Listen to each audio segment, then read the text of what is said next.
What's going on, IP Army? Today we're going to be talking about how to set up the hardest possible dynasty. We're going to make sure you stay engaged for multiple years and your rebuilds feel a little more authentic. We're going to jump right into this video, but before we do, make sure you hit that like and subscribe button. I'll continue to pump out content like this. We also go live 5 days a week where we've got a Kent State rebuild going on at the moment, so make sure you tune in for that.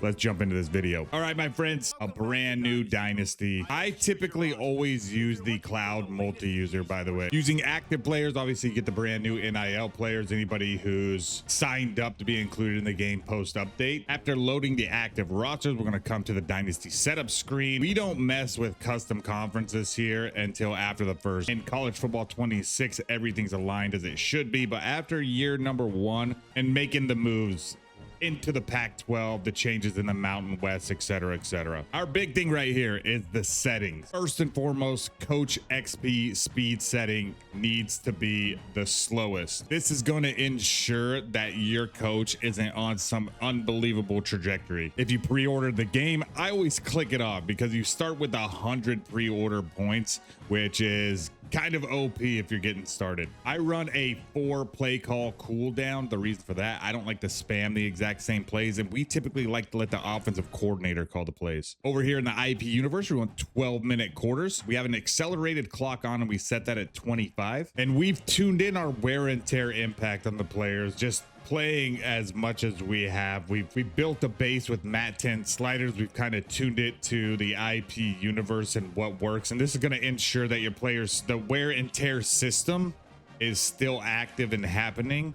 It's just not as crazy as it has been. All right, keep up if you can. Normal tackle 30, 35 for a catch tackle, 45 hit stick. The cut stick is 40, defender tackle advantage 45, sack is 35, block 25, impact block 40, 55 for recovery. Per timeout is 60, along with between quarter, 65 for halftime, and then 85 for week to week and in-game healing. Max transfers per team is set at 30. In last year's game, we did 18, and we found that number because Texas A&M had a percentage of their roster transfer.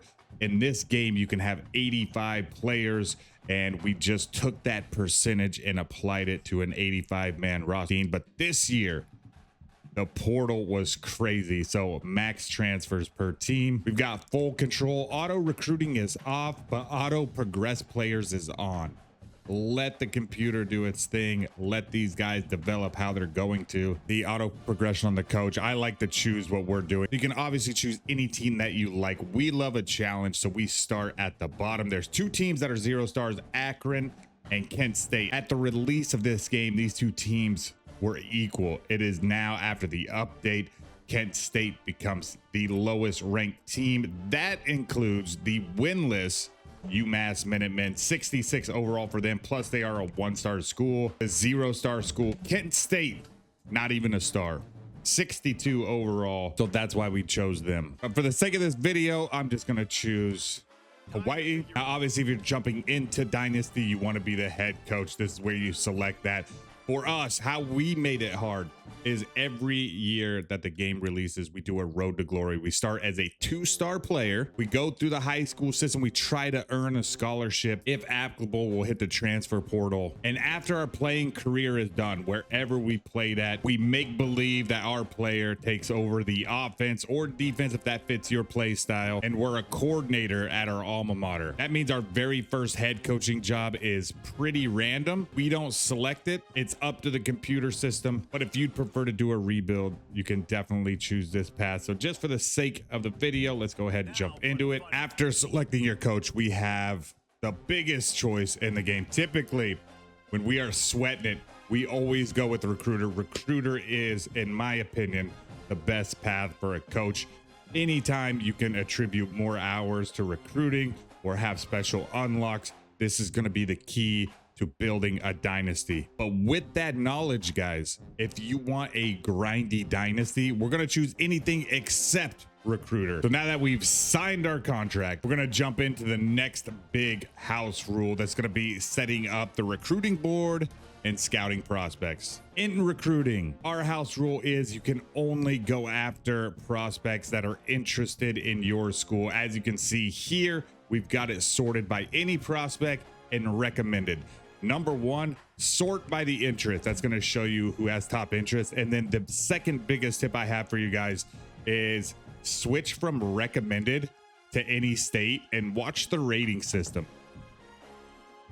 It's now going to put your highest ranked players at the top instead of who they think you should have. So it's really important that if you see anybody, particularly for a 1-star team, we have some 3-star guys here. We would likely go after every single 3-star that's interested.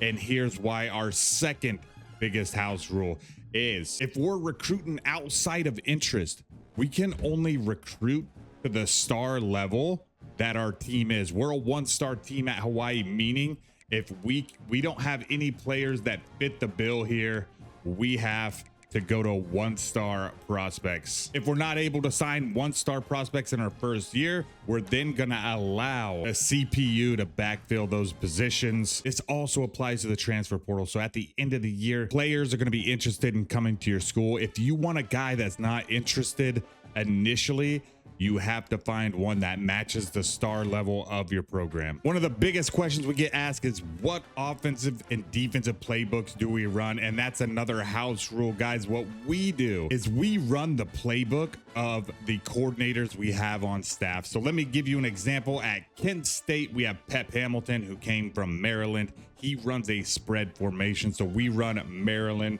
spread offense. We also signed a defensive coordinator out of Iowa who runs a 4-2-5. So a 4-2-5 defense is what we run, and that will change should we hire different coordinators. Gameplay sliders are a big thing in making your Heisman Dynasty Heisman difficulty plus, or how we say in the IP universe, the Matt 10 IP. So I'm going to show you guys what we use. Quarterback accuracy for player skill at 38, pass blocking is at 60. Nobody has 41 sacks a game. Wide receiver catching, we dropped it to 48. 50 and 50 for run blocking and ball security. 55 for pass defense reaction time. If you guys have played this game for any amount of time, you know that the CPU can throw for 400 or 500 yards at any time. Boosting this up just a little gives you a little bit of a defense. Interceptions are dropped to 35. They're way too OP at Heisman base. Pass coverage is base level. 40 for tackling, a little more realistic here. CPU skill 35, 60 for the pass blocking, 45 for catching, 65 for their run blocking to kind of open up their run game. Ball security is at that base level.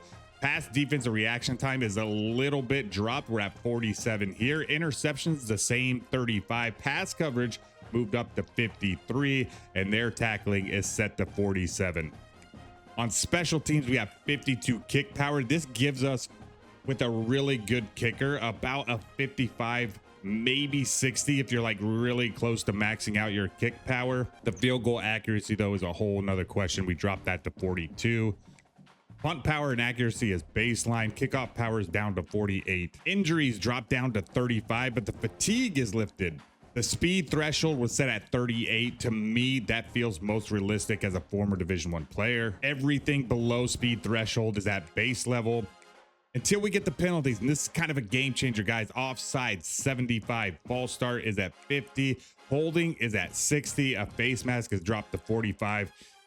Defensive pass interference 55. Both interference on offensive pass interference and kick catch interference is turned on. Illegal block in the back is lifted to 75. Intentional grounding on. Roughing the passer up. Roughing the kicker, running into the kicker, and illegal contact all turned on. And that is going to do it, my friends. That's how we set up hardcore Heisman. Plus, it's a lot of fun. The wins feel satisfying. You really feel like you're building the program. You can feel the difference in players. When you snag someone golden off the transfer portal, for example, it feels great. You can feel the difference in game when you're developing talent, say from a redshirt freshman to his senior year. You can feel the improvements. We're always tuning the settings, by the way, as we learn to adapt, as we get better. We might throw the sliders one way or the other, but I appreciate you guys tuning in for the video. It's a lot of fun out here. Make sure you like and subscribe. Come hang out with us on the live stream, the IP Army. We're doing it 5 days a week. Got a link to the Discord in the description below. And as always, feel free to leave what you're doing in your dynasty in the comments and let us know. We're always looking to improve our system. But until the next video, guys, peace.